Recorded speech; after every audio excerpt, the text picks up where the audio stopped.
ರಾಜ್ಯದ 6 ಜಿಲ್ಲೆಗಳ ಸರ್ಕಾರಿ ಕಚೇರಿಗಳಿಗೆ ಬಾಂಬ್ ಬೆದರಿಕೆಯನ್ನ ಹಾಕಲಾಗಿದೆ. ರಾಜ್ಯದ 6 ಜಿಲ್ಲೆಗಳ ಸರ್ಕಾರಿ ಕಚೇರಿಗಳಿಗೆ ಬಾಂಬ್ ಬೆದರಿಕೆ ಇಮೇಲ್ ಬಂದಿದೆ. ನಿನ್ನೆ ಹಾಸನ, ಗದಗ ಡಿಸಿ ಕಚೇರಿ, ಮಂಗಳೂರು ಆರ್ಟಿಒ ಕಚೇರಿಗೆ ಬೆದರಿಕೆ ಹಾಕಲಾಗಿತ್ತು.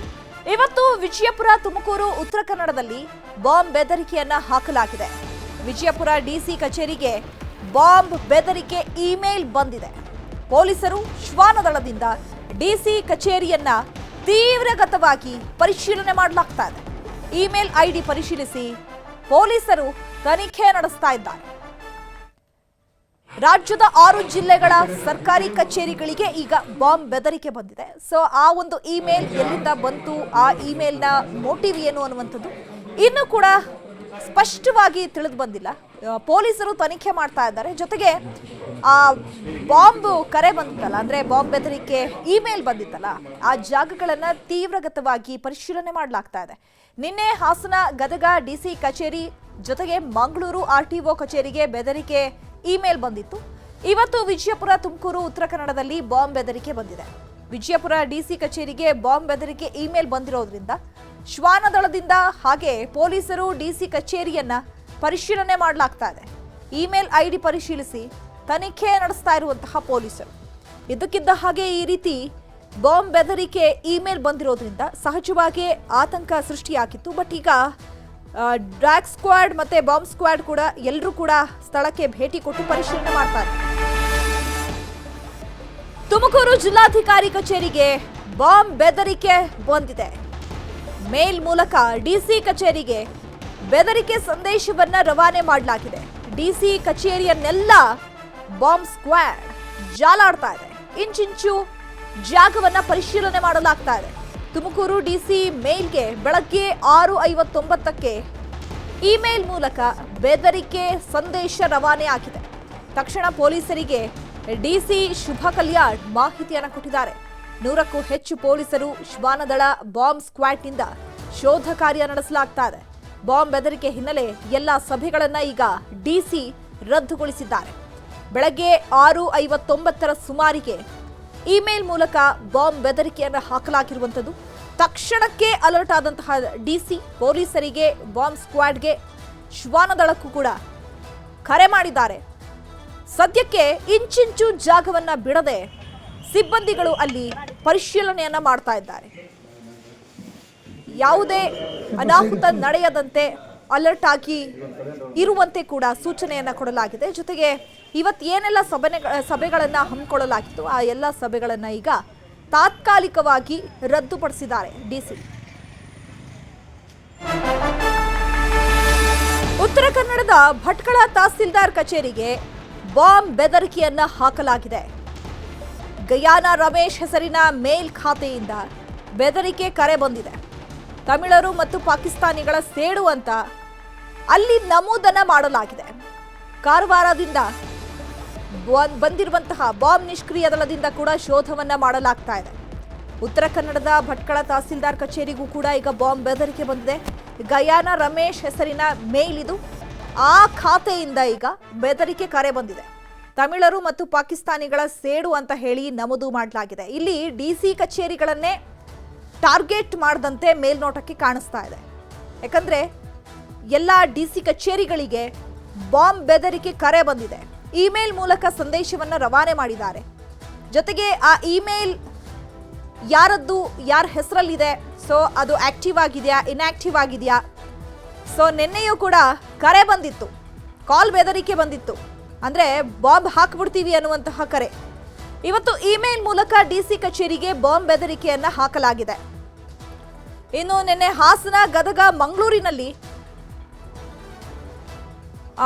ಬಾಂಬ್ ಬೆದರಿಕೆ ಕರೆ ಬಂದಿತ್ತು. ಮಂಗಳೂರಿನ ಆರ್ಟಿಒ ಕಚೇರಿಯನ್ನ ಕೂಡ ತೀವ್ರವಾಗಿ ತಪಾಸಣೆ ಮಾಡಲಾಗ್ತಾ ಇತ್ತು. ಜೊತೆಗೆ ಇವತ್ತು ಕೂಡ ಡಿಸಿ ಕಚೇರಿಗೆ ಬಾಂಬ್ ಬೆದರಿಕೆ ಇಮೇಲ್ ಬಂದಿರುವಂಥದ್ದು. ಹಾಸನದಲ್ಲೂ ಕೂಡ ಡಿಸಿ ಕಚೇರಿಗೆ ಬಾಂಬ್ ಬೆದರಿಕೆ ಹಾಕಲಾಗಿತ್ತು. ಗದಗದಲ್ಲೂ ಡಿಸಿ ಕಚೇರಿಗೆ ಬಾಂಬ್ ಬೆದರಿಕೆ ಬಂದಿತ್ತು. ಮಂಗಳೂರು ಆರ್ಟಿಒ ಕಚೇರಿಗೂ ಕೂಡ ಬಾಂಬ್ ಬೆದರಿಕೆಯನ್ನು ಹಾಕಲಾಗಿತ್ತು.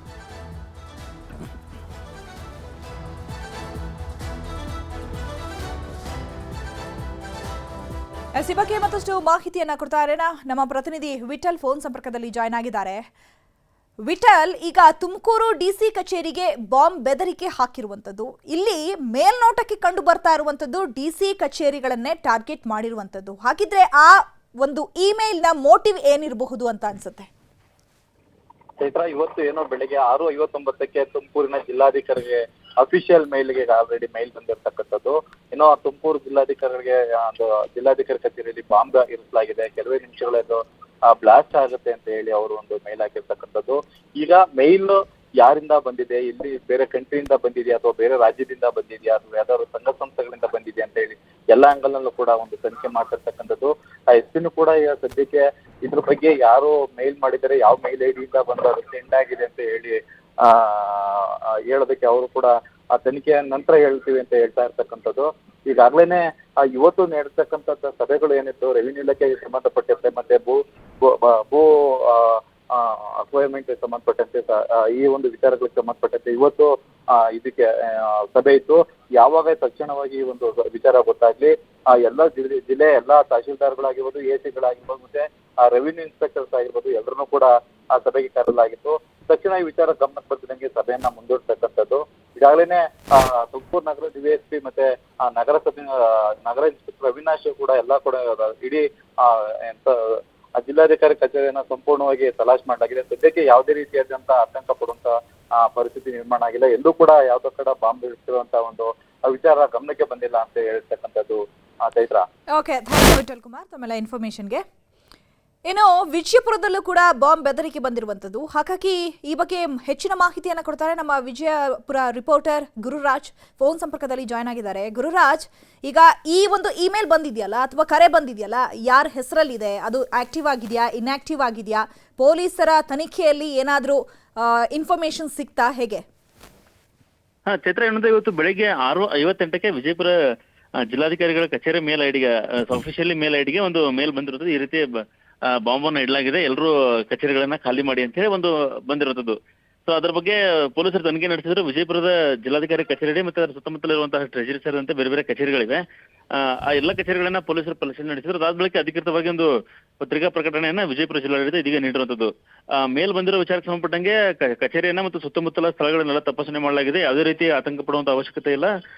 ವಿಜಯಪುರದ ಡಿಆರ್ ಪೊಲೀಸರು ಮತ್ತೆ ಗೋಲ್ಗುಂಬಸ್ ಪೊಲೀಸರು ಸ್ಥಳಕ್ಕೆ ಭೇಟಿ ನೀಡಿ ಎಲ್ಲ ಪರಿಶೀಲನೆ ನಡೆಸಿದ್ದಾರೆ. ಬಾಂಬ್ ನಿಷ್ಕ್ರಿಯ ಸಹಿತ ಬಂದು ಹೋಗಿದೆ. ಹಾಗಾಗಿ ಯಾರು ಆತಂಕ ಪಡಬೇಕಾಗಿಲ್ಲ. ಈ ಬಗ್ಗೆ ಪೊಲೀಸರು ತನಿಖೆ ನಡೆಸ್ತಾ ಇದ್ದಾರೆ ಅಂತ ಒಂದು ಪ್ರಕಟಣೆಯನ್ನ ಕೊಟ್ಟಿರುತ್ತದೆ. ಸದ್ಯ ಈ ವಿಚಾರಕ್ಕೆ ಸಂಬಂಧಪಟ್ಟಂಗೆ ಪೊಲೀಸರು ತನಿಖೆ ನಡೆಸ್ತಾ ಇದ್ದಾರೆ. ಮೇಲ್ ಎಲ್ಲಿಂದ ಬಂದಿತ್ತು ಅನ್ನೋದ್ರ ಬಗ್ಗೆ, ಮತ್ತೆ ರಾಜ್ಯದ ಬೇರೆ ಬೇರೆ ಜಿಲ್ಲೆಗಳಲ್ಲೂ ಈ ರೀತಿಯ ಮೇಲ್ ಬಂದಿರೋದ್ರಿಂದಾಗಿ ಎಲ್ಲ ಸೇರಿ ಒಟ್ಟಿಗೆ ತನಿಖೆ ಮಾಡಬಹುದು ಅಂತ ಅನಿಸ್ತಾ ಇದೆ. ಸದ್ಯ ಮಟ್ಟಿಗೆ ವಿಜಯಪುರ ಪೊಲೀಸರಿಗೆ ಜಿಲ್ಲಾಧಿಕಾರಿ ಕಚೇರಿಗೆ ಭೇಟಿ ನೀಡಿ ಪರಿಶೀಲನೆ ನಡೆಸಿದ್ದಾರೆ ಮತ್ತೆ ಬಂದೋಬಸ್ತನ್ನ ಕೈಗೊಂಡಿರುವಂತದ್ದು. ನವಿತಾ, ಥ್ಯಾಂಕ್ ಯು ಗುರುರಾಜ್ ತಮ್ಮೆಲ್ಲ ಡೀಟೇಲ್ಸ್ಗೆ. ಮತ್ತೊಂದ್ ಕಡೆ ಈಗ ಕಾರವಾರದಲ್ಲಿ ಸರ್ಕಾರಿ ಕಚೇರಿಗೂ ಕೂಡ ಬೆದರಿಕೆ ಬಂದಿರುವಂತದ್ದು, ಬಾಂಬ್ ಬೆದರಿಕೆ. ಸೊ ಹಾಗಾಗಿ ಈಗ ನಮ್ಮ ಕಾರವಾರದ ಪ್ರತಿನಿಧಿ ದರ್ಶನ್ ನಾಯ್ಕ್ ಅವರು ಫೋನ್ ಸಂಪರ್ಕಕ್ಕೆ ಸಿಗಿದ್ದಾರೆ. ದರ್ಶನ್ ನಾಯ್ಕ್, ಈಗ ತಪಾಸಣೆಯ ನಡೆಸಿದಂತಹ ಸಂದರ್ಭದಲ್ಲಿ ಏನಾದರೂ ಅನುಮಾನಾಸ್ಪದ ವಸ್ತುಗಳು ಸಿಕ್ಕಿರುವಂಥದ್ದು ಅಥವಾ ಈ ಇಮೇಲ್ ಬಗ್ಗೆ ಏನಾದರೂ ಇನ್ಫಾರ್ಮೇಶನ್ ಸಿಕ್ಕಿರುವಂಥದ್ದು, ಆ ರೀತಿಯಾಗಿ ಏನಾದರೂ ಮಾಹಿತಿ ಸಿಗ್ತಾ ಇದೆಯಾ? ಚೈತ್ರ, ಇದು ಉತ್ತರ ಕನ್ನಡ ಜಿಲ್ಲೆಯ ಭಟ್ಕಳ ಮತ್ತು ಉತ್ತರ ಕನ್ನಡ ಜಿಲ್ಲೆಯ ಜಿಲ್ಲಾ ಕೇಂದ್ರ ಕಾರವಾರ ತಹಸೀಲ್ದಾರ್ ಕಚೇರಿಗೆ ಏಕಕಾಲದಲ್ಲಿ ಗೈನಾ ರಮೇಶ್ ಹೆಸರಿನ ಇಮೇಲ್ ಮೂಲಕ ಬಾಂಬ್ ಇಮೇಲ್ ದಾಳಿ ಮಾಡುತ್ತೇವೆ ಎನ್ನುವಂತ ಬಗ್ಗೆ ಒಂದು ಇಮೇಲ್ ಅನ್ನ ಬಂದಿರುವಂತದ್ದು. ಈಗಾಗಲೇ ಇದರಿಂದ ಎಚ್ಚೆತ್ತುಕೊಂಡಂತ ಉತ್ತರ ಕನ್ನಡ ಜಿಲ್ಲಾ ಪೊಲೀಸರು ಈಗಾಗಲೇ ಡಾಗ್ ಸ್ಕ್ವಾಡ್ ಅನ್ನ ತಂದು ತಪಾಸಣೆಯನ್ನ ಮಾಡ್ತಾ ಇದೆ. ಉತ್ತರ ಕನ್ನಡ ಜಿಲ್ಲೆಯ ಭಟ್ಕಳ ಆಗಿರ್ಬೋದು, ಅದೇ ರೀತಿ ಕಾರವಾರ ತಹಸೀಲ್ದಾರ್ ಕಚೇರಿ.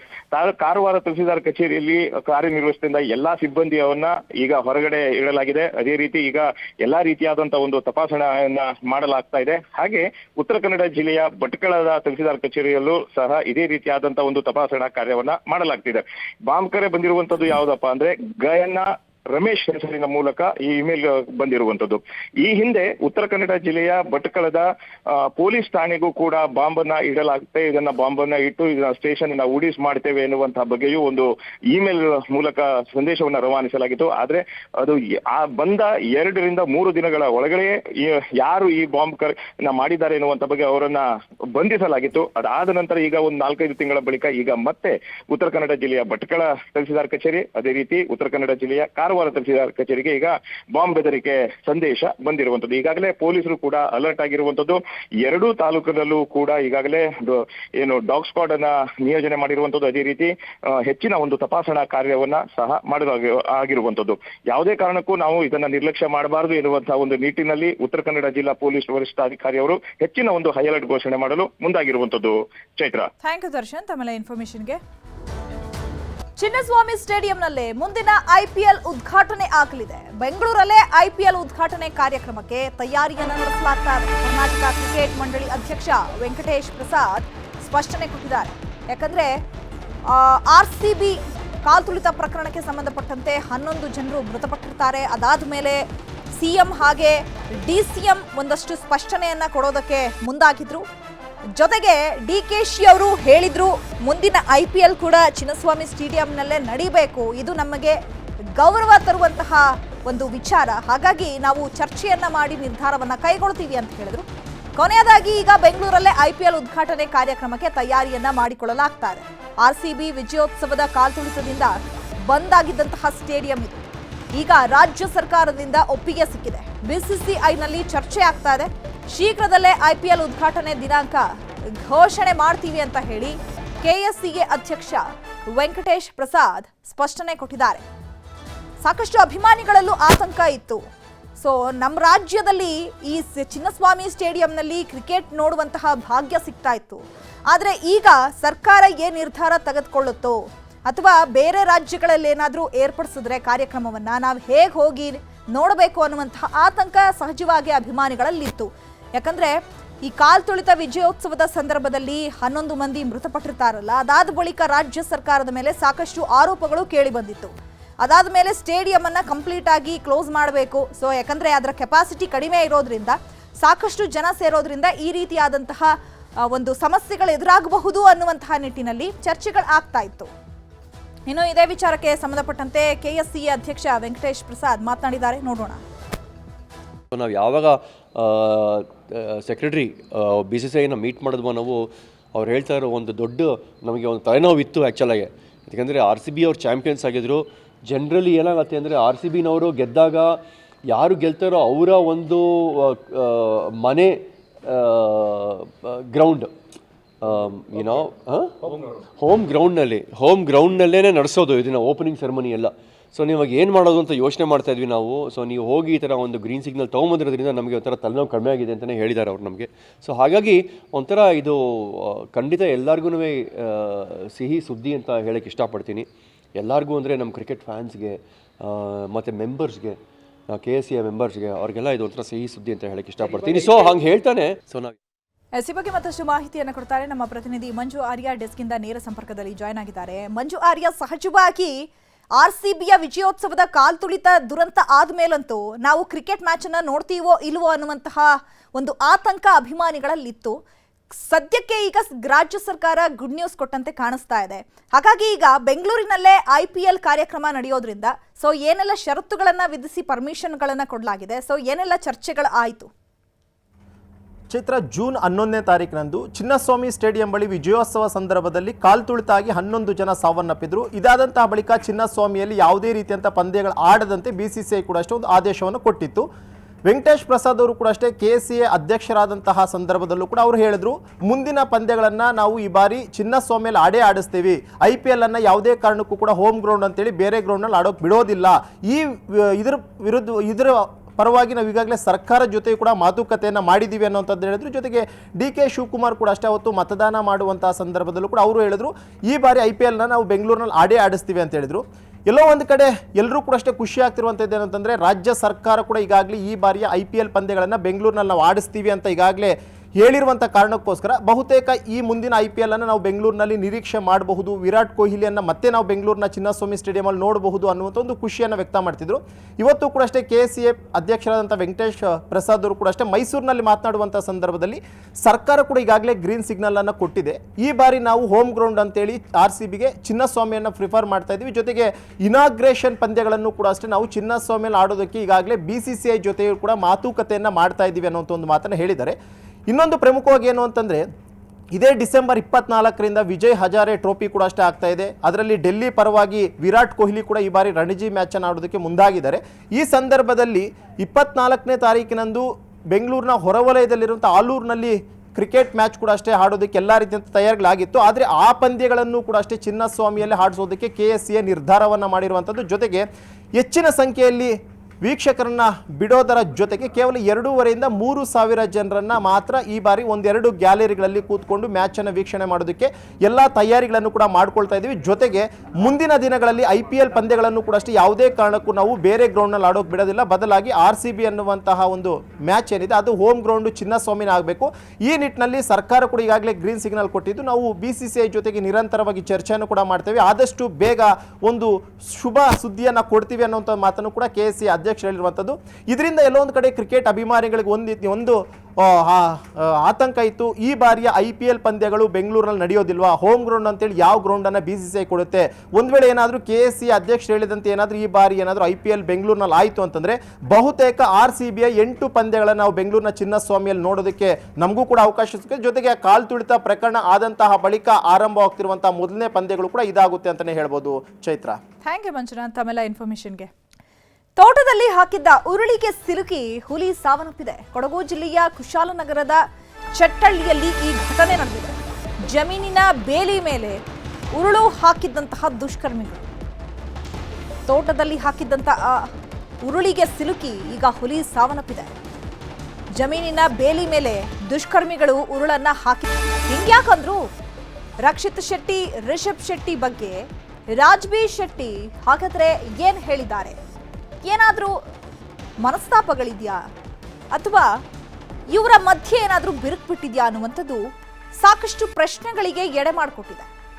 ಕಾಂತಾರ 1 ರಾಜ್ಬಿ ಶೆಟ್ಟಿ ನಂಬಿಕೆಗೆ ತೊಂದರೆ ಆಗ್ತಿತ್ತಾ? ಹಾಕಿದ್ರೆ ಕಾಂತಾರ ಸಕ್ಸಸ್ನಲ್ಲಿ ರಿಷಬ್ ಶೆಟ್ಟಿ, ರಾಜ್ಬಿ ಶೆಟ್ಟರನ್ನ ಮರೆತು ಬಿಟ್ರ ರಿಷಬ್ ಶೆಟ್ಟಿ ಅವರು? ಸೂ ಫ್ರಮ್ ಸೋ ಸಿನಿಮಾ ರಕ್ಷಿತ್ ಶೆಟ್ಟಿ ಯಾಕೆ ನೋಡ್ಲಿಲ್ಲ ಅನ್ನುವಂತಹ ಸಾಕಷ್ಟು ಪ್ರಶ್ನೆಗಳು ಈಗ ಅಭಿಮಾನಿಗಳಲ್ಲಿ ಇರುವಂಥದ್ದು. ಯಾಕಂದ್ರೆ ಈ ಶೆಟ್ಟಿ ಗ್ಯಾಂಗ್ನಲ್ಲೇ ಏನಾದರೂ ಮನಸ್ತಾಪಗಳು ಇದೆಯಾ? ಯಾಕಂದ್ರೆ ಈ ಹಿಂದೆ ರಾಜ್ಬಿ ಶೆಟ್ಟಿ ಅವರ ಸಿನಿಮಾ ಆಗಿರ್ಬೋದು, ರಿಷಬ್ ಶೆಟ್ಟಿ ಅವರ ಸಿನಿಮಾ ಆಗಿರಬಹುದು ಅಥವಾ ರಕ್ಷಿತ್ ಶೆಟ್ಟಿ ಅವರ ಸಿನಿಮಾ ಆಗಿರಬಹುದು, 3 ಜನನು ಕೂಡ ಪಾಲ್ಗೊಳ್ತಾ ಇದ್ರು. ಬಟ್ ಇತ್ತೀಚೆಗೆ ಈ ಮೂವರು ಕೂಡ ಒಟ್ಟಿಗೆ ಎಲ್ಲೂ ಕಾಣಿಸ್ಕೊಳ್ತಾ ಇಲ್ವಲ್ಲ, ಸಾಕಷ್ಟು ಪ್ರಶ್ನೆಗಳು ಇರೋದು. ಇನ್ನು ನಮ್ಮ ನ್ಯೂಸ್ 18 ಪ್ರತಿನಿಧಿ ಸತೀಶ್ ಜೊತೆ ನಟ ನಿರ್ದೇಶಕ ರಾಜ್ಬಿ ಶೆಟ್ಟಿ ಎಕ್ಸ್ಕ್ಲೂಸಿವ್ ಆಗಿ ಮಾತನಾಡಿದ್ದಾರೆ. ಬನ್ನಿ ನೋಡೋಣ. 45 ಚಿತ್ರದ ಒಂದು ಟ್ರೈಲರ್ ರಿಲೀಸ್ ಆಗಿದೆ. ಸೊ ಆ ಸಿನಿಮಾದಲ್ಲಿ ಇವರಿಬ್ರು ಸವಾಸ ಯಾಕಪ್ಪ ಅಂತ ಪರದಾಡಿರುವಂತ ನಮ್ಮ ರಾಜ್ಬಿ ಶೆಟ್ಟಿ ಇದ್ದಾರೆ. ಔಟ್ ಆಫ್ ಸಿಲೆಬಸ್ ಅನ್ನೋ ತರ, ಔಟ್ ಆಫ್ ಸಿನಿಮಾ. ಒಂದು ಪ್ರಶ್ನೆ ಬರುತ್ತೆ, ನಿಮ್ಗೆ ಸ್ವಲ್ಪ ಅನ್ಕಂಫರ್ಟ್ ಅನ್ಸ್ಬೋದು, ಬಟ್ ಆದ್ರೂ ಶೆಟ್ರು ನಮ್ಗೆ ಯಾವಾಗ್ಲೂ ಅನ್ಕಂಫರ್ಟ್ ಅನ್ಸಲ್ಲ. ಸೊ ಆದ್ರಿಂದ ನಿಮ್ಮ ಒಂದು ಪ್ರೀತಿ ವಿಶ್ವಾಸ ಕೇಳೇ ಬಿಡ್ತೀನಿ. ಇತ್ತೀಚೆಗೆ 45 ಟ್ರೈಲರ್ ಎಷ್ಟು ಸೌಂಡ್ ಮಾಡ್ತಿದ್ಯೋ, ಒಂದು ನಿಮ್ಮ ಸಿನಿಮಾದ ಪ್ರಮೋಷನ್ ವಿಚಾರದಲ್ಲಿ ಒಂದು ವಿಡಿಯೋ ತುಂಬಾ ವೈರಲ್ ಆಗ್ತಿದೆ. ಆ ವಿಡಿಯೋ ಯಾವುದು ಅಂತ ಗೊತ್ತಿರುತ್ತೆ ಅನ್ಕೋತೀನಿ. ರಿಷಬ್ ಶೆಟ್ರು ಆ ಸಿನಿಮಾದ ಟ್ರೈಲರ್ ನೋಡಿ ತುಂಬಾ ಮೆಚ್ಚುಗೆ ಮಾತನ್ನ ವ್ಯಕ್ತಪಡಿಸಿ, ಉಪ್ಪಿ ಸರ್ ಹೆಸರು ಹೇಳ್ತಾರೆ, ಶಿವಣ್ಣ ಅವ್ರ ಹೆಸರು ಹೇಳ್ತಾರೆ, ಶೆಟ್ರ್ ಹೆಸರು ಮರ್ತ್ರ ಅಂತ ಒಂದಷ್ಟು ಪ್ರಶ್ನೆಗಳು ನೆಟ್ಟಿಗಿರು ಅಂದ್ರೆ ಸೋಷಿಯಲ್ ಮೀಡಿಯಾ ಇರ್ಬೋದು. ಅವ್ರಿವ್ರಿಗೆ ಯಾಕೆ ನನಗೆ ಅನಿಸಿದೆ ಸರ್, ಅವ್ರಿವ್ರ ಮೇಲೆ ಹಾಕೋದಕ್ಕಿಂತ ನಾನೇ ನೇರವಾಗಿ ಕೇಳ್ತೀನಿ, ಶೆಟ್ರು ಮರ್ತ್ರ ನಮ್ಮ ರಾಜ್ಬಿ ಶೆಟ್ರನ್ನ ಅಂತ ರಿಷಬ್ ಶೆಟ್ರು. ಈಗ ನಾನು ಈ ಸಿನಿಮಾ ಬಗ್ಗೆ ಮಾತಾಡ್ಬೇಕಾದ್ರೆ ಕೂಡ ನಾನು ಫಸ್ಟ್ ಹೆಸರು ಹೇಳುವಂಥದ್ದು ಶಿವಣ್ಣ ಅವ್ರದ್ದು, ಆಮೇಲೆ ಉಪೇಂದ್ರ ಅವ್ರದ್ದು, ಆಮೇಲೆ ಅರ್ಜುನ್ ಜನ್ಯ ಅವ್ರದ್ದೇ ಹೇಳೋದು. ನಾನು ಇದರಲ್ಲಿ ಒಂದು ರೋಲ್ ಪ್ಲೇ ಮಾಡಿದ್ದೀನಿ. ಕೆಲವು ಸಲ ಯಾವುದೋ ಒಂದು ಫ್ಲೋ ಅಲ್ಲಿ ಮಾತಾಡ್ಬೇಕಾದ್ರೆ ನೆನಪಿಲ್ದೇ ಇರೋದು ಅಥವಾ ಅಂದ್ರೆ ಅವರು ಅರ್ಜುನ್ ಜನ್ಯ ಅವ್ರಿಗೆ ಕಮ್ಯುನಿಕೇಟ್ ಮಾಡಿದ ಲೆಕ್ಕದಲ್ಲಿ 5 ನಿಮಿಷ ಅದಕ್ಕಿಂತ ಮುಂಚೆ ರೆಕಾರ್ಡ್ ಮಾಡಿದ್ರು, ಬಟ್ ಮೈಕ್ ಏನೋ ಆಫ್ ಇತ್ತು. ಅದಾದ್ಮೇಲೆ ಮತ್ತೆ ರೆಕಾರ್ಡ್ ಮಾಡಿದಾರಂತೆ. ಸೊ ಮೇ ಬಿ ಆ ಫ್ಲೋ ಅಲ್ಲಿ ಮಿಸ್ ಆಗಿರ್ಬೋದು, ಬಟ್ ಅದನ್ನ ನಾವು ಅಷ್ಟು ಪರ್ಸನಲ್ ಆಗಿ ಅಥವಾ ಅಷ್ಟು ಹರ್ಟ್ ಆಗುವಂತ ಅವಶ್ಯಕತೆ ಇಲ್ಲ. ಈ ತರದ ಏನೋ ಒಂದು ಬೈ ಮಿಸ್ಟೇಕ್ ಆಗಿದ್ರೆ ತೊಂದರೆ ಇಲ್ಲ. ಅದು ಮತ್ತೆ ಅದ್ ಮಾತ್ರ ಅಲ್ಲ, ಅವ್ರು ಹೆಸರು ಹೇಳಿಲ್ಲ ಅಂದ್ರೆ ಅವ್ರು ಇಂಟೆನ್ಷನಲಿ ಅದನ್ನ ಮಾಡ್ಬೇಕು ಅಂತ ಮಾಡ್ತಾರೆ ಅಂತ ನಾನು ಅನ್ಕೊಳ್ಳಲ್ಲ. I think it's okay. ಅಂದ್ರೆ ಬೈ ಮಿಸ್ಟೇಕ್ ಆಗಿದ್ರೆ ಅದ್ರಲ್ಲಿ ಏನು ತೊಂದರೆ ಇಲ್ಲ ಅಂತ ನಾನು ಭಾವಿಸ್ತೇನೆ. ಏನು ಸಮಸ್ಯೆ ಇಲ್ಲ. ನಮ್ಮ ಕಾಂತಾರ 2 ಬಂದ ನಂತರ ಈ ರೀತಿಯಾದಷ್ಟು ಒಂದಷ್ಟು ವಿಚಾರ. ಯಾಕಂದ್ರೆ ಕಾಂತಾರ 1 ಬಂದಾಗ ರಾಜ್ಬಿ ಶೆಟ್ಟಿ ಇರ್ಬೋದು, ರಕ್ಷಿತ್ ಶೆಟ್ಟಿ ಇರ್ಬೋದು, ರಿಷಬ್ ಶೆಟ್ಟಿ ಅವರು 3 ಜನ ಒಂಥರ ನಮ್ಮ ಕನ್ನಡದ RRR ಏನೇ ಅದ್ಭುತವಾಗಿ ಆ ಒಂದು ಸಿನಿಮಾನ ಅಷ್ಟು ಸಕ್ಸಸ್ ಮಾಡಿದ್ರು. ಯಾಕೋ ಕಾಂತಾರ 2 ನಲ್ಲಿ ಕಾಣಿಸ್ಲಿಲ್ಲ ಅವರಿಬ್ರು ಸಕ್ಸಸ್, ಅವರಿಬ್ರು ಸಿನಿಮಾ ನೋಡಿದ್ರೆ ಅನ್ನೋದೇ ಗೊತ್ತಾಗಿಲ್ಲ ಅನ್ನುವಂತ ವಿಚಾರಗಳು ಬಂದ್ಬಿಟ್ಟು ಸರ್. ಅಂದ್ರೆ ನಾನು ಅದಕ್ಕಿಂತ ಮುಂಚೆ ಕೂಡ ನಾನು ಹೇಳಿದ್ದೆ, ಅಂದ್ರೆ ನನಗಿರುವಂತಹ ಕೆಲವಾರು ನನ್ನ ನಂಬಿಕೆಗೆ ಸ್ವಲ್ಪ ಯಾವುದೋ ಒಂದು ತೊಂದರೆ ಆಗೋ ರೀತಿಯಲ್ಲಿ ಆಗೋವಂತ ಚಾನ್ಸಸ್ ಇರೋ ಕಾರಣದಿಂದ ನಾನು ಇದರಿಂದ ಹೊರಗುಳಿತೀನಿ ಅಂತ. ಕಾಂತಾರ 2 ನಾನು ಅದನ್ನ ಮೊದಲೇ ಅನೌನ್ಸ್ ಮಾಡಿದ್ರಿಂದ ಕಾಂತಾರ 1 ಆಗ್ಬೇಕಾದ್ರೆ ನಾನು ಯಾವುದೇ ರೀತಿಯಲ್ಲಿ ಕೂಡ ಅದ್ರಲ್ಲಿ ತೊಡಗಿಕೊಂಡಿಲ್ಲ. ಈಗ ನಾನು ಆ ರೀತಿ ಹೊರಗೆ ಬಂದ ಮೇಲೆ ಮತ್ತೆ ನಾನು ಹೋಗಿ ಏನೋ ಒಂದು ಪ್ರಮೋಟ್ ಮಾಡೋದು, ಮತ್ತೆ ಅದ್ರ ಬಗ್ಗೆ ಮಾತಾಡೋದು, ಅದು ನನಗೆ ಸರಿ ಕಾಣಿಸಿಲ್ಲ. ಹಾಗಾಗಿ ನಾನು ಹೊರಗಿದ್ದೆ ಬಿಟ್ರೆ ಅದು ನಾನು ಮೊದಲೇ ಹೇಳಿದ್ದೆ. ಏನಂದ್ರೆ ಒಂದು ಇಂಡಸ್ಟ್ರಿಲಿ ನಾವು ಕೆಲಸ ಮಾಡ್ತಿರ್ಬೇಕಾದ್ರೆ ಈಗ ಮೊದಲ ದಿವಸಗಳಲ್ಲಿ ನಾವು ಒಟ್ಟಿಗೆ ಕೆಲಸ ಮಾಡೋದು ಇಂಡಸ್ಟ್ರಿಗೆ ಲಾಭದಾಯಕ ಆಗುತ್ತೆ. ಖಂಡಿತವಾಗ್ಲೂ ಸರ್. ಅದಾದ್ಮೇಲೂ ಕೂಡ ನಾವು ಒಟ್ಟಿಗೆ ಕೆಲಸ ಮಾಡ್ತಿದ್ರೆ ಆಕ್ಚುಲಿ ಇಂಡಸ್ಟ್ರಿಗೆ ಅಷ್ಟು ದೊಡ್ಡ ಲಾಭ ಅಂತ ನಾವು ಅನ್ಕೊಳ್ಳಲ್ಲ. ಅಗತ್ಯ ಇದ್ದಾಗ ಜೊತೆ ಕೆಲಸ ಮಾಡೋದು ತುಂಬಾ ಇದಿರುತ್ತೆ. ಈಗ ಕಾಂತಾರ 1 ಅಲ್ಲಿ ನಾನು ಇನ್ವಾಲ್ವ್ ಇಲ್ಲ, ಬಟ್ ಯಾವುದೋ ಒಂದು ಸಿನಿಮಾದಲ್ಲಿ ರಿಷಬ್ ಶೆಟ್ಟಿ ಅವರು ಇನ್ನೊಂದೇನೋ ಸಿನಿಮಾ ಮಾಡ್ತಿದ್ದಾರೆ, ಅದ್ರಲ್ಲಿ ಏನೋ ಹೆಲ್ಪ್ ಬೇಕು ಅಂದ್ರೆ ನನ್ನಿಂದ ಆಗುತ್ತೆ ಅಂದ್ರೆ ಖಂಡಿತ ನಾನು ಹೋಗ್ತೀನಿ, ಅದ್ರಲ್ಲಿ ಏನಿಲ್ಲ. ಅಥವಾ ನನಗೇನೋ ಅವರಿಂದ ಹೆಲ್ಪ್, ಈಗ ಸೂಪ್ರಮ್ ಶೋ ಟೈಮಲ್ಲಿ ಅವ್ರು ಅದನ್ನ ಟ್ರೈಲರ್ ಹಂಚ್ಕೊಂಡ್ರು, ಜೊತೆಗೆ ಅವ್ರು ನನ್ನ ಜೊತೆ ಫೋನಲ್ಲೂ ಮಾತಾಡಿದ್ರು, ಅವ್ರು ತುಂಬಾ ಖುಷಿ ಪಟ್ರು. ಅಂಡ್ ರಕ್ಷಿತ್ ಅವರನ್ನ ನಾನು ರೀಸೆಂಟ್ ಆಗಿ ಮೀಟ್ ಕೂಡ ಆಗಿದ್ದೆ. ಎಲ್ಲರೂ ಕೂಡ ಅವರವರ ಒಂದು ಜರ್ನಿಯಲ್ಲಿ ಬೇರೆ ಬೇರೆ ಪಾತಲ್ಲಿ ಇರೋ ಕಾರಣದಿಂದಾಗಿ ನಾವೀಗ ಕೋಆರ್ಡಿನೇಷನ್ ಆಗುವಂಥದ್ದು, ಕೊಲಾಬ್ರೇಟ್ ಆಗುವಂಥದ್ದು ಏನೂ ಇಲ್ಲ ಈಗ ಸದ್ಯಕ್ಕೇನೂ ಇಲ್ಲ. ಆ ಥರದ್ದು ಏನೋ ಬಂದ್ರೆ, ಈಗ ರಿಚರ್ಡ್ ಆಂಥನಿ ಶೂಟ್ ಸ್ಟಾರ್ಟ್ ಮಾಡಿದ್ರೆ ನಾನು ನನ್ನ ಟೀಮ್ನೇ ಕಳಿಸಿ ಅಲ್ಲಿ ರೆಕ್ಕಿಗೆ ಅವ್ರಿಗೆ ಏನು ಬೇಕೋ ಅದು ಹೆಲ್ಪ್ ಮಾಡೋದು ನಾನು ರೆಡಿ ಇದ್ದೀನಿ. ರಕ್ಷಿತ್ ಅವ್ರು ನನ್ನ ಆತ್ಮೀಯ ಗೆಳೆಯ. ಅಂಡ್ ರಿಷಬ್ ಅವರು ನಾನು ಸರ್ಕಾರಿ ಹಿರಿಯ ಪ್ರಾಥಮಿಕ ಶಾಲೆಯಿಂದ ಜೊತೆಗಿರೋರು. ಅವ್ರ ಸಿನಿಮಾಗೆ ಏನೋ ಅಗತ್ಯ ಇದ್ರೆ ಅಂಡ್ ಅಗತ್ಯ ಇಲ್ದಾಗ ಕರಿಬೇಕು ಅನ್ನೋದು ತಪ್ಪಾಗುತ್ತೆ. Thank you so much sir, thank you. ಇದಿಷ್ಟು ರಾಜ್ ಬಿ ಶೆಟ್ಟಿ ಅವರ ಮಾತುಗಳಾಗಿತ್ತು. ಸೈ ನೋಟ್ ಸತೀಶ್ ಕನಕಪರ, ನ್ಯೂಸ್ 18 ಬೆಂಗಳೂರು. ತಮ್ಮದೇ ಸರ್ಕಾರದ ತಾರತಮ್ಯದ ಬಗ್ಗೆ ಕೈ ಶಾಸಕ ಬೇಸರವನ್ನ ವ್ಯಕ್ತಪಡಿಸಿದ್ದಾರೆ. ಕಲಾಪದಲ್ಲೇ ಸಿಎಂಗೆ ಪ್ರಶ್ನೆ ಹಾಕಿದ್ದಾರೆ ಕುಣಿಗಲ್ ಶಾಸಕ ರಂಗನಾಥ್ ಪ್ರಶ್ನೆಯೇ ಈಗ ವಿಪಕ್ಷಗಳಿಗೆ ಅಸ್ತ್ರ ಹಾಕಿದ್ಯಾ? ತಮ್ಮದೇ ಸರ್ಕಾರದಲ್ಲಿ ಆಗ್ತಾ ಇರುವಂತಹ ತಾರತಮ್ಯದ ಬಗ್ಗೆ ಈಗ ಕೈ ಶಾಸಕ ರಂಗನಾಥ್ ಅವರು ಬೇಸರವನ್ನ ವ್ಯಕ್ತಪಡಿಸಿದ್ದಾರೆ. ಎಲ್ಲೋ ಒಂದ್ ಕಡೆ ಇದು ವಿಪಕ್ಷಗಳಿಗೆ ಅಸ್ತ್ರ ಆದಂತೆ ಕಾಣಿಸ್ತಾ ಇದೆ. ಮಧುಗಿರಿಗೆ 100 ಕೋಟಿ ಕೊಡ್ತೀರಾ, ನನ್ನ ಕ್ಷೇತ್ರಕ್ಕೆ ಬರೀ 1 ಕೋಟಿ ಯಾಕೆ ಅನುದಾನ ತಾರತಮ್ಯವನ್ನ ಮಾಡ್ತಾ ಇದ್ದೀರಾ ಅಂತ ಹೇಳಿ ರಂಗನಾಥ್ ಈಗ ತಮ್ಮ ಆಕ್ರೋಶವನ್ನ ವ್ಯಕ್ತಪಡಿಸಿದ್ದಾರೆ. ನ್ಯೂಸ್ 18ಗೂ ಅನುದಾನ ತಾರತಮ್ಯದ ಬಗ್ಗೆ ರಂಗನಾಥ್ ಸ್ಪಷ್ಟನೆ ಕೊಟ್ಟಿದ್ದಾರೆ. ಹಾಗಾದ್ರೆ ಏನ್ ಮಾತನಾಡಿದ್ದಾರೆ ಬನ್ನಿ ನೋಡೋಣ. ಬೆಳಗಾವಿಯ ಸುವರ್ಣಸೌಧದ ವಿಧಾನಸಭೆ ಅಧಿವೇಶನದಲ್ಲಿ ಇವತ್ತು ಮುಖ್ಯಮಂತ್ರಿಗಳು ಮತ್ತು ಡಿ.ಕೆ. ಶಿವಣ್ಣದ ಆಪ್ತ ಶಾಸಕ ಎಂದೇ ಗುರುತಿಸಿಕೊಂಡಿರ್ತಕ್ಕಂಥ ಕುಣಿಗಲ್ ಶಾಸಕ ರಂಗನಾಥ್ ನಡುವೆ ಅನುದಾನ ವಿಚಾರದಲ್ಲಿ ಒಂದಷ್ಟು ಆಕ್ರೋಶದ ಮಾತುಗಳು ಬಂತು. ಈ ಆಕ್ರೋಶದ ಮಾತುಗಳು ಕುರ್ಚಿಯ ಕದನಕ್ಕೂ ಕೂಡ ಕಾರಣ ಆಯಿತು. ಈ ಎಲ್ಲದರ ಬಗ್ಗೆ ನಮ್ಮ ಜೊತೆ ಮಾತನಾಡಲಿಕ್ಕೆ ಸ್ವತಃ ಡಾಕ್ಟರ್ ರಂಗನಾಥ್ ಅವರಿದ್ದಾರೆ. ಡಾಕ್ಟರ್ ರಂಗನಾಥ್ ಅವರಿಗೆ ಎಲ್ಲೊಂದು ಕಡೆ ನಿಮ್ಮದೇ ಸರ್ಕಾರ ಆಯಿತಾ, ನಿಮ್ಮದೇ ಮುಖ್ಯಮಂತ್ರಿ ಉಪಮುಖ್ಯಮಂತ್ರಿ ಯು ಆರ್ ವೆರಿ ಪವರ್ಫುಲ್ ಅಂತ ಎಲ್ಲರೂ ಹೇಳ್ತಾರೆ. ಉಪಮುಖ್ಯಮಂತ್ರಿಗಳು ಅತ್ಯಾಪ್ತರಿದ್ದೀರಾ ಮತ್ತು ನಿಮ್ಮ ಕ್ಷೇತ್ರಕ್ಕೆ ಉಪಮುಖ್ಯಮಂತ್ರಿಗಳ ಒಂದೇ ಇಲಾಖೆಯಿಂದ ಸುಮಾರು 1,000 ಕೋಟಿ ರೂಪಾಯಿಯನ್ನು ಸ್ಪೀಡ್ ಕೆನಾಲ್ಗೆ ಕೊಟ್ಟಿರ್ತಕ್ಕಂಥ ಇಂಥ ಸಂದರ್ಭದಲ್ಲಿ ಅನುದಾನ ಕೊರತೆ ಅಂತೇಳಿ ಆಕ್ರೋಶದ ರೀತಿಯಲ್ಲಿ ಮಾತನಾಡಿದ್ರ ಉದ್ದೇಶ ಏನು ಅಂತ ಚರ್ಚೆ ಆಗ್ತಿರುವಂಥದ್ದು. ಮುಖ್ಯಮಂತ್ರಿಗಳು ನನಗೆ ಬರೀ 1,000 ಕೋಟಿ ಕೊಟ್ಟಿಲ್ಲ, ಸುಮಾರು 1,300 ಕೋಟಿ ರೂಪಾಯಿಯಷ್ಟು ಅನುದಾನವನ್ನು ಬಿಡುಗಡೆ ಮಾಡಿಕೊಟ್ಟಿದ್ದಾರೆ. ಸೊ ಹಾಗಾಗಿ ನನಗೆ ಮುಖ್ಯಮಂತ್ರಿಗಳು ಸದಾಕಾಲ ಪ್ರೀತಿ ಮಾಡ್ತಾರೆ, ಆಶೀರ್ವಾದ ಮಾಡ್ತಾರೆ, ಪ್ರತಿಯೊಂದು ಹೆಜ್ಜೆಯಲ್ಲೂ ಅವ್ರು ನಿಂತಿದ್ದಾರೆ. ನಾನು ಕೇಳ್ತಿರೋಂಥದ್ದು ವಿಚಾರ, ಇದು DCC ಬ್ಯಾಂಕಿನ ಒಂದು ಸ್ಥಳೀಯ ಸಂಸ್ಥೆಗಳಲ್ಲಿ ಏನು ಕೃಷಿಯ ಸಾಲಗಳನ್ನು ಹಂಚುವಂಥ ವಿಚಾರದಲ್ಲಿ ಸ್ಥಳೀಯ ಸಂಸ್ಥೆಗಳ ಚುನಾವಣೆಯ ಮತದಾರರನ್ನ ರಕ್ಷಣೆ ಮಾಡೋಕ್ಕೋಸ್ಕರ ಎಲ್ಲೋ ಒಂದು ಕಡೆ ತಾರತಮ್ಯಗಳನ್ನು ರೈತರಿಗೆ ಆಗ್ತಿದೆ ಅನ್ನೋ ವಿಚಾರನ ಪ್ರಸ್ತಾಪ ಮಾಡಿದ್ದು. ಇಲ್ಲ ಒಂದಷ್ಟು ಚರ್ಚೆ ಆಯಿತು. ಇದು ಒಂದು ಕಡೆ ಪವರ್ ಶೇರಿಂಗಿನ ಆಕ್ರೋಶದ ನುಡಿಗಳು, ಜೊತೆಗೆ ಮಧುಗಿರಿಗೆ ಹೆಚ್ಚಿನ ಅನುದಾನ ಕೊಟ್ಟಿರ್ತಕ್ಕಂಥದ್ದು, ಆ ಮುಖಾಂತರ ಮುಖ್ಯಮಂತ್ರಿ ಮತ್ತು ರಾಜಣ್ಣರವರ ವಿರುದ್ಧದ ತಮ್ಮೊಳಗಿನ ತುಮಲಗಳನ್ನು ಆಕ್ರೋಶ ತುಮಲಗಳನ್ನು ಹೊರಹಾಕಿದ್ರು ಅನ್ನೋ ರೀತಿಯಲ್ಲಿ ದಾಟಿಯಲ್ಲಿ ಆರ್ ಅಶೋಕ್ರವರು ಕೂಡ ಹೇಳಿರುವಂಥದ್ದು. ಆ ಮುಖಾಂತರ ನೀವೆಲ್ಲೊಂದು ಕಡೆ ಮುಖ್ಯಮಂತ್ರಿ ಹುದ್ದೆಗಾಗಿ ಹಲವಾರು ಹೋಮ ಹವನ ಪೂಜೆಗಳನ್ನ ಮಾಡ್ತಿದ್ದೀರಾ ಅನ್ನೋ ಮುಖಾಂತರ ಇದು ಸಮಾಜಕ್ಕೆ ಬೇರೆ ಸಂದೇಶ ರವಾನೆ ಆಗಲ್ವಾ? ನಮ್ಮದೇನಿದೆ, ನಮ್ಮ ಸಂಸ್ಕೃತಿ ಪ್ರಕಾರ ನನ್ನ ತಾಲೂಕಿನ ಜನ ನಮ್ಮ ಸರ್ಕಾರಕ್ಕೆ, ಮುಖ್ಯಮಂತ್ರಿಗಳಿಗೆ, ಉಪಮುಖ್ಯಮಂತ್ರಿಗಳಿಗೆ, ರೈತರಿಗೆ ಒಳ್ಳೆಯದಾಗಲಿ ಅಂತ ಪೂಜೆ ಮಾಡಿರೋಂಥದ್ದು ಸಹಜ. ಮಾಡಿದ್ದಾರೆ, ಇಲ್ಲ ಅಂತ ಹೇಳಲ್ಲ, ಪ್ರತಿಯೊಂದು ಹೋಬಳಿಲೂ ಮಾಡಿದ್ದಾರೆ. ಇವತ್ತು ವಿರೋಧ ಪಕ್ಷದವ್ರಿಗೆ ಪ್ರಶ್ನೆ ಮಾಡ್ತಾ ಇರೋಂಥದ್ದು, ಒಬ್ಬ ರೈತನ ಪ್ರಾಮಾಣಿಕವಾಗಿ ಸಮಸ್ಯೆನ ಒಂದು ಪರಿಹಾರವನ್ನು ಕಂಡುಕೊಳ್ಳೋ ರೀತಿಯಲ್ಲಿ ಚರ್ಚೆಗೆ ಪೂರಕವಾಗಿ ಅವರು ಸಹಕರಿಸೋದು ಬಿಟ್ಟುಬಿಟ್ಟು ಅವರು ಸ್ವಂತ ಎಲ್ಲೋ ಒಂದು ಕಡೆ ಕಾಂಗ್ರೆಸ್ಸಿನ ಇಬ್ಬಾಗ ಮಾಡೋಂಥ ಪ್ರಯತ್ನ ಸಿಗ್ತಲ್ಲ ಅನ್ನೋ ಒಂದು ಬಳಕೆ ಮಾಡಿ ಸ್ವಾರ್ಥಕ್ಕೋಸ್ಕರ ನಮ್ಮ ರೈತರ ವಿಚಾರನ ಬದಿಗಿಟ್ಟು ಮಾತಾಡೋಂಥದ್ದು ತಪ್ಪು ಅಂತ ನಾನು ನಿಮ್ಮ ಮೂಲಕ ಹೇಳಲಿಕ್ಕೆ ಇಷ್ಟಪಡ್ತೀನಿ. ಇವಿಷ್ಟು ಕುಣಿಗಲ್ ಶಾಸಕರಾಗಿರ್ತಕ್ಕಂಥ ಡಾಕ್ಟರ್ ರಂಗನಾಥ್ ಅವರ ಅಭಿಪ್ರಾಯಗಳು. ಕ್ಯಾಮ್ರಾಮ್ಯಾನ್ ಶಿವಪ್ಪ ಜೊತೆ ಬೆಳಗಾವಿಯ ಸುವರ್ಣಸೌಧದಿಂದ ಚಿದಾನಂದ್ ಪಟೇಲ್, ನ್ಯೂಸ್ 18 ಕನ್ನಡ, ಬೆಂಗಳೂರು. ಮಳವಳ್ಳಿಗೆ ಬಂದಿಳಿದಿದ್ದಾರೆ ರಾಷ್ಟ್ರಪತಿ ದ್ರೌಪದಿ ಮುರ್ಮು ಅವರನ್ನ ಹೂಗುಚ್ಛ ನೀಡಿ ಸ್ವಾಗತಿಸಲಾಗಿದೆ. ರಾಜ್ಯಪಾಲ ತಾವರ್ಚಂದ್ ಗೆಹ್ಲೋಟ್, ಕೇಂದ್ರ ಸಚಿವ ಕುಮಾರಸ್ವಾಮಿ, ಮಂಡ್ಯ ಜಿಲ್ಲಾ ಉಸ್ತುವಾರಿ ಸಚಿವ ಚಲುವರಾಯಸ್ವಾಮಿ ರಾಷ್ಟ್ರಪತಿ ದ್ರೌಪದಿ ಮುರ್ಮು ಅವರನ್ನ ಸ್ವಾಗತ ಮಾಡಿದ್ದಾರೆ. ಮಳವಳ್ಳಿ ಪಟ್ಟಣದ ಶಾಂತಿ ಕಾಲೇಜು ಮುಂಭಾಗದಲ್ಲಿ ನಡೆಯಲಿರುವಂತಹ ವೇದಿಕೆ ಕಾರ್ಯಕ್ರಮದಲ್ಲಿ ರಾಷ್ಟ್ರಪತಿಗಳು ಪಾಲ್ಗೊಳ್ತಾ ಇದ್ದಾರೆ. ಸುತ್ತೂರು ಮಠದ ಶಿವರಾತ್ರಿ ದೇಶಿಕೇಂದ್ರ ಸ್ವಾಮೀಜಿ ನೇತೃತ್ವದಲ್ಲಿ ಈ ಕಾರ್ಯಕ್ರಮ ನಡೀತಾ ಇದ್ದು, ಈ ಕಾರ್ಯಕ್ರಮದಲ್ಲಿ ರಾಷ್ಟ್ರಪತಿ ದ್ರೌಪದಿ ಮುರ್ಮು ಪಾಲ್ಗೊಳ್ತಾ ಇದ್ದಾರೆ. ಇವತ್ತಿನಿಂದ ಡಿಸೆಂಬರ್ 22ರವರೆಗೆ 7 ದಿನಗಳ ಕಾಲ ಬೃಹತ್ ಸಮಾರಂಭ ನಡೆಯಲಿದೆ.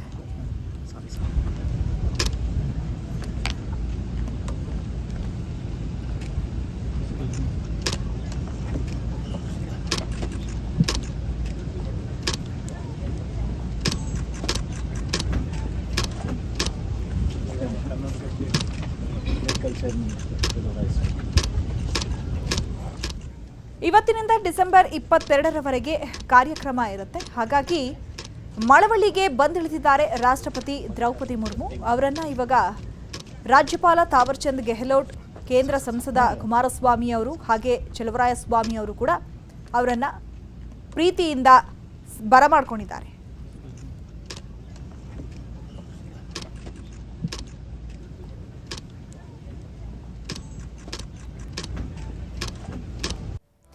ಮಳವಳ್ಳಿಗೆ ಬಂದಿಳಿದಿದ್ದಾರೆ ರಾಷ್ಟ್ರಪತಿ ದ್ರೌಪದಿ ಮುರ್ಮು ಅವರನ್ನ ಹೂಗುಚ್ಛ ನೀಡಿ ಸ್ವಾಗತಿಸಲಾಗಿದೆ. ರಾಜ್ಯಪಾಲ ತಾವರ್ಚಂದ್ ಗೆಹ್ಲೋಟ್, ಕೇಂದ್ರ ಸಚಿವ ಕುಮಾರಸ್ವಾಮಿ, ಮಂಡ್ಯ ಜಿಲ್ಲಾ ಉಸ್ತುವಾರಿ ಸಚಿವ ಚಲುವರಾಯಸ್ವಾಮಿ ರಾಷ್ಟ್ರಪತಿ ದ್ರೌಪದಿ ಮುರ್ಮು ಅವರನ್ನ ಸ್ವಾಗತ ಮಾಡಿದ್ದಾರೆ. ಮಳವಳ್ಳಿ ಪಟ್ಟಣದ ಶಾಂತಿ ಕಾಲೇಜು ಮುಂಭಾಗದಲ್ಲಿ ನಡೆಯಲಿರುವಂತಹ ವೇದಿಕೆ ಕಾರ್ಯಕ್ರಮದಲ್ಲಿ ರಾಷ್ಟ್ರಪತಿಗಳು ಪಾಲ್ಗೊಳ್ತಾ ಇದ್ದಾರೆ.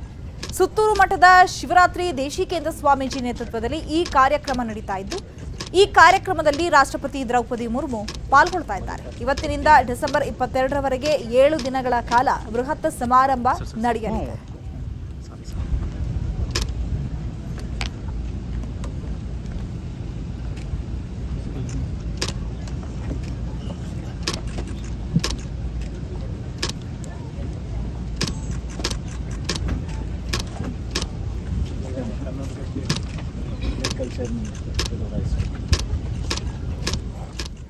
ಇವತ್ತಿನಿಂದ ಡಿಸೆಂಬರ್ 22ರವರೆಗೆ ಕಾರ್ಯಕ್ರಮ ಇರುತ್ತೆ. ಹಾಗಾಗಿ ಮಳವಳ್ಳಿಗೆ ಬಂದಿಳಿದಿದ್ದಾರೆ ರಾಷ್ಟ್ರಪತಿ ದ್ರೌಪದಿ ಮುರ್ಮು ಅವರನ್ನ ಇವಾಗ ರಾಜ್ಯಪಾಲ ತಾವರ್ಚಂದ್ ಗೆಹ್ಲೋಟ್, ಕೇಂದ್ರ ಸಂಸದ ಕುಮಾರಸ್ವಾಮಿ ಅವರು ಹಾಗೆ ಚಲುವರಾಯಸ್ವಾಮಿ ಅವರು ಕೂಡ ಅವರನ್ನ ಪ್ರೀತಿಯಿಂದ ಬರಮಾಡ್ಕೊಂಡಿದ್ದಾರೆ.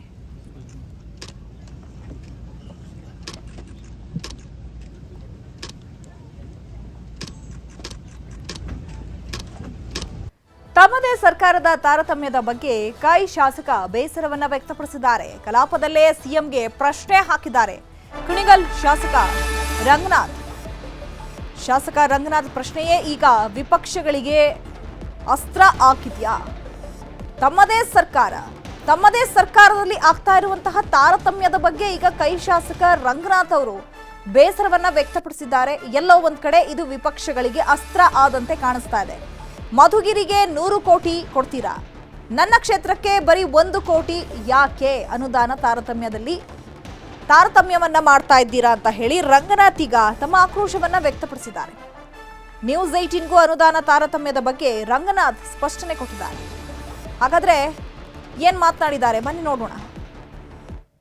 ಬೆಳಗಾವಿಯ ಸುವರ್ಣಸೌಧದ ವಿಧಾನಸಭೆ ಅಧಿವೇಶನದಲ್ಲಿ ಇವತ್ತು ಮುಖ್ಯಮಂತ್ರಿಗಳು ಮತ್ತು ಡಿ.ಕೆ. ಶಿವಣ್ಣದ ಆಪ್ತ ಶಾಸಕ ಎಂದೇ ಗುರುತಿಸಿಕೊಂಡಿರ್ತಕ್ಕಂಥ ಕುಣಿಗಲ್ ಶಾಸಕ ರಂಗನಾಥ್ ನಡುವೆ ಅನುದಾನ ವಿಚಾರದಲ್ಲಿ ಒಂದಷ್ಟು ಆಕ್ರೋಶದ ಮಾತುಗಳು ಬಂತು. ಈ ಆಕ್ರೋಶದ ಮಾತುಗಳು ಕುರ್ಚಿಯ ಕದನಕ್ಕೂ ಕೂಡ ಕಾರಣ ಆಯಿತು. ಈ ಎಲ್ಲದರ ಬಗ್ಗೆ ನಮ್ಮ ಜೊತೆ ಮಾತನಾಡಲಿಕ್ಕೆ ಸ್ವತಃ ಡಾಕ್ಟರ್ ರಂಗನಾಥ್ ಅವರಿದ್ದಾರೆ. ಡಾಕ್ಟರ್ ರಂಗನಾಥ್ ಅವರಿಗೆ ಇಲ್ಲೊಂದು ಕಡೆ ನಿಮ್ಮದೇ ಸರ್ಕಾರ, ಆಯಿತಾ, ನಿಮ್ಮದೇ ಮುಖ್ಯಮಂತ್ರಿ ಉಪಮುಖ್ಯಮಂತ್ರಿ ಯು ಆರ್ ವೆರಿ ಪವರ್ಫುಲ್ ಅಂತ ಎಲ್ಲರೂ ಹೇಳ್ತಾರೆ. ಉಪಮುಖ್ಯಮಂತ್ರಿಗಳು ಅತ್ಯಾಪ್ತರಿದ್ದೀರಾ ಮತ್ತು ನಿಮ್ಮ ಕ್ಷೇತ್ರಕ್ಕೆ ಉಪಮುಖ್ಯಮಂತ್ರಿಗಳ ಒಂದೇ ಇಲಾಖೆಯಿಂದ ಸುಮಾರು 1,000 ಕೋಟಿ ರೂಪಾಯಿಯನ್ನು ಸ್ಪೀಡ್ ಕೆನಾಲ್ಗೆ ಕೊಟ್ಟಿರ್ತಕ್ಕಂಥ ಇಂಥ ಸಂದರ್ಭದಲ್ಲಿ ಅನುದಾನ ಕೊರತೆ ಅಂತೇಳಿ ಆಕ್ರೋಶದ ರೀತಿಯಲ್ಲಿ ಮಾತನಾಡಿದ್ರ ಉದ್ದೇಶ ಏನು ಅಂತ ಚರ್ಚೆ ಆಗ್ತಿರುವಂಥದ್ದು. ಮುಖ್ಯಮಂತ್ರಿಗಳು ನನಗೆ ಬರೀ 1,000 ಕೋಟಿ ಕೊಟ್ಟಿಲ್ಲ, ಸುಮಾರು 1,300 ಕೋಟಿ ರೂಪಾಯಿಯಷ್ಟು ಅನುದಾನವನ್ನು ಬಿಡುಗಡೆ ಮಾಡಿಕೊಟ್ಟಿದ್ದಾರೆ. ಸೊ ಹಾಗಾಗಿ ನನಗೆ ಮುಖ್ಯಮಂತ್ರಿಗಳು ಸದಾಕಾಲ ಪ್ರೀತಿ ಮಾಡ್ತಾರೆ, ಆಶೀರ್ವಾದ ಮಾಡ್ತಾರೆ, ಪ್ರತಿಯೊಂದು ಹೆಜ್ಜೆಯಲ್ಲೂ ಅವ್ರು ನಿಂತಿದ್ದಾರೆ. ನಾನು ಕೇಳ್ತಿರೋಂಥದ್ದು ವಿಚಾರ, ಇದು DCC ಬ್ಯಾಂಕ್ ಅನ್ನೋ ಒಂದು ಸ್ಥಳೀಯ ಸಂಸ್ಥೆಗಳಲ್ಲಿ ಏನು ಕೃಷಿಯ ಸಾಲಗಳನ್ನು ಹಂಚುವಂಥ ವಿಚಾರದಲ್ಲಿ ಸ್ಥಳೀಯ ಸಂಸ್ಥೆಗಳ ಚುನಾವಣೆಯ ಮತದಾರರನ್ನ ರಕ್ಷಣೆ ಮಾಡೋಕ್ಕೋಸ್ಕರ ಎಲ್ಲೋ ಒಂದು ಕಡೆ ತಾರತಮ್ಯಗಳನ್ನು ರೈತರಿಗೆ ಆಗ್ತಿದೆ ಅನ್ನೋ ವಿಚಾರನ ಪ್ರಸ್ತಾಪ ಮಾಡಿದ್ದು. ಎಲ್ಲ ಒಂದಷ್ಟು ಚರ್ಚೆ ಆಯಿತು. ಇದು ಒಂದು ಕಡೆ ಪವರ್ ಶೇರಿಂಗಿನ ಆಕ್ರೋಶದ ನುಡಿಗಳು, ಜೊತೆಗೆ ಮಧುಗಿರಿಗೆ ಹೆಚ್ಚಿನ ಅನುದಾನ ಕೊಟ್ಟಿರ್ತಕ್ಕಂಥದ್ದು, ಆ ಮುಖಾಂತರ ಮುಖ್ಯಮಂತ್ರಿ ಮತ್ತು ರಾಜಣ್ಣರವರ ವಿರುದ್ಧದ ತಮ್ಮೊಳಗಿನ ತುಮಲಗಳನ್ನು ಆಕ್ರೋಶ ತುಮಲಗಳನ್ನ ಹೊರಹಾಕಿದ್ರು ಅನ್ನೋ ರೀತಿಯಲ್ಲಿ ದಾಟಿಯಲ್ಲಿ ಅಶೋಕ್ರವರು ಕೂಡ ಹೇಳಿರುವಂಥದ್ದು. ಆ ಮುಖಾಂತರ ನೀವೆಲ್ಲೊಂದು ಕಡೆ ಮುಖ್ಯಮಂತ್ರಿ ಹುದ್ದೆಗಾಗಿ ಹಲವಾರು ಹೋಮ ಹವನ ಪೂಜೆಗಳನ್ನ ಮಾಡ್ತಿದ್ದೀರಾ ಅನ್ನೋ ಮುಖಾಂತರ ಇದು ಸಮಾಜಕ್ಕೆ ಬೇರೆ ಸಂದೇಶ ರವಾನೆ ಆಗಲ್ವಾ? ರೀ, ನಮ್ಮದೇನಿದೆ, ನಮ್ಮ ಸಂಸ್ಕೃತಿ ಪ್ರಕಾರ ನನ್ನ ತಾಲೂಕಿನ ಜನ ನಮ್ಮ ಸರ್ಕಾರಕ್ಕೆ, ಮುಖ್ಯಮಂತ್ರಿಗಳಿಗೆ, ಉಪಮುಖ್ಯಮಂತ್ರಿಗಳಿಗೆ, ರೈತರಿಗೆ ಒಳ್ಳೆಯದಾಗಲಿ ಅಂತ ಪೂಜೆ ಮಾಡಿರೋಂಥದ್ದು ಸಹಜ. ಮಾಡಿದ್ದಾರೆ, ಇಲ್ಲ ಅಂತ ಹೇಳಲ್ಲ, ಪ್ರತಿಯೊಂದು ಹೋಬಳಿಲೂ ಮಾಡಿದ್ದಾರೆ. ಇವತ್ತು ವಿರೋಧ ಪಕ್ಷದವ್ರಿಗೆ ಪ್ರಶ್ನೆ ಮಾಡ್ತಾ ಇರೋಂಥದ್ದು, ಒಬ್ಬ ರೈತನ ಪ್ರಾಮಾಣಿಕವಾಗಿ ಸಮಸ್ಯೆನ ಒಂದು ಪರಿಹಾರವನ್ನು ಕಂಡುಕೊಳ್ಳೋ ರೀತಿಯಲ್ಲಿ ಚರ್ಚೆಗೆ ಪೂರಕವಾಗಿ ಅವರು ಸಹಕರಿಸೋದು ಬಿಟ್ಟುಬಿಟ್ಟು ಅವರು ಸ್ವಂತ ಎಲ್ಲೋ ಒಂದು ಕಡೆ ಕಾಂಗ್ರೆಸ್ಸಿನ ಇಬ್ಬಾಗ ಮಾಡೋಂಥ ಪ್ರಯತ್ನ ಸಿಗ್ತಲ್ಲ ಅನ್ನೋ ಒಂದು ಬಳಕೆ ಮಾಡಿ ಸ್ವಾರ್ಥಕ್ಕೋಸ್ಕರ ನಮ್ಮ ರೈತರ ವಿಚಾರನ ಬದಿಗಿಟ್ಟು ಮಾತಾಡೋಂಥದ್ದು ತಪ್ಪು ಅಂತ ನಾನು ನಿಮ್ಮ ಮೂಲಕ ಹೇಳಲಿಕ್ಕೆ ಇಷ್ಟಪಡ್ತೀನಿ. ಇವಿಷ್ಟು ಕುಣಿಗಲ್ ಶಾಸಕರಾಗಿರ್ತಕ್ಕಂಥ ಡಾಕ್ಟರ್ ರಂಗನಾಥ್ ಅವರ ಅಭಿಪ್ರಾಯಗಳು. ಕ್ಯಾಮ್ರಾಮ್ಯಾನ್ ಶಿವಪ್ಪ ಜೊತೆ ಬೆಳಗಾವಿಯ ಸುವರ್ಣಸೌಧದಿಂದ ಚಿದಾನಂದ್ ಪಟೇಲ್, ನ್ಯೂಸ್ 18 ಕನ್ನಡ, ಬೆಂಗಳೂರು.